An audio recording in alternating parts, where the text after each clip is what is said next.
Okay, go ahead and walk on it back and forth here. So this is how bad it is. Just sprained it this morning. Yes. Went to the docs. They just said 40 hours rest and elevate.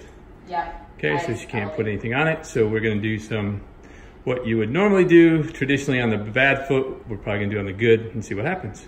I don't think so. Okay, seeing she was up and about a little bit, I just said, well, let's start here. And so we started just on the opposite leg. And we'll just go around and see how that does. And we'll just have her walk, see whether she walks better in a minute. You'll have to edit. So go ahead and walk back. Nice, much better. We did the toe raises or heel raises twice. Nice job, that's cool. Well, let's just do some more of those. And why don't you walk? But guys, she was walking on her tiptoe of that foot at one time. Very nice walk now. Come on back. How's the walk and stuff feel to you with the ankle? It feels good. I mean, it feels just slightly tender.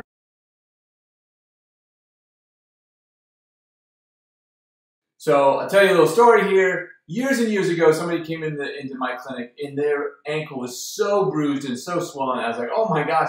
First of all, have you gotten x-rays? Have you gotten the okay to be here? And they said yes. And I said, okay, do me a favor. I want you, what did they tell you to do? And of course, the typical towels, crunches, ankle pumps.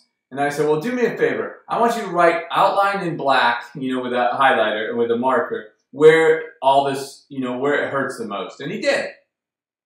And I said, okay, we're going to do the bad side, all right? And you're going to tell, and he gave me a score, you know, a pain score. And then what we did is we did some ankle, some towel squeezes. And the radius of his pain area got worse. And then we did ankle pumps, and the radius of his pain got worse. And I was trying to explore whether the concept of going to the other side would work for an acute injury. And what we did is we went over the other side and did the exact same thing we would have done on the injured side. A ton of towel squeezes. Or, you know, just squeezing your toes. You didn't have to bother with a towel. All right? And then we rechecked the other side, and it was less circumference of where his pain area was. Then we did ankle pumps. Same thing. So I gave that information to her, and I said, look, just do 100 of them at a time. If it doesn't bother you, on the good side. Obviously, it doesn't bother her on the good side.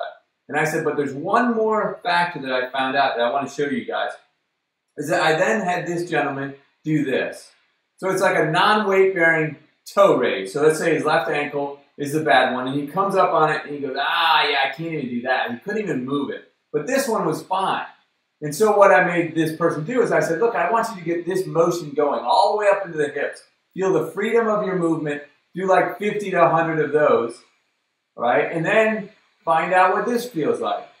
Now, not only did I give this advice just to this lady who just emailed me, but I actually did this in a marketing boot camp that I went to a month ago. And the person had a sprain and got like 80% better.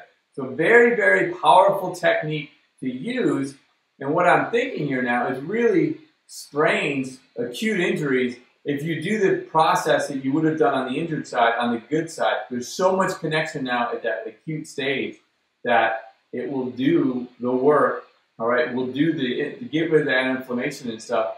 Seems to be much faster and longer lasting than, you know, ice and heat.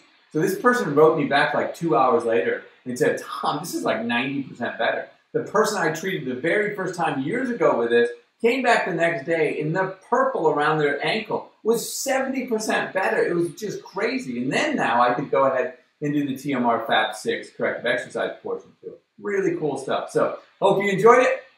There's my tip on how to use the concept of the TMR, total motion release, on an acute injury.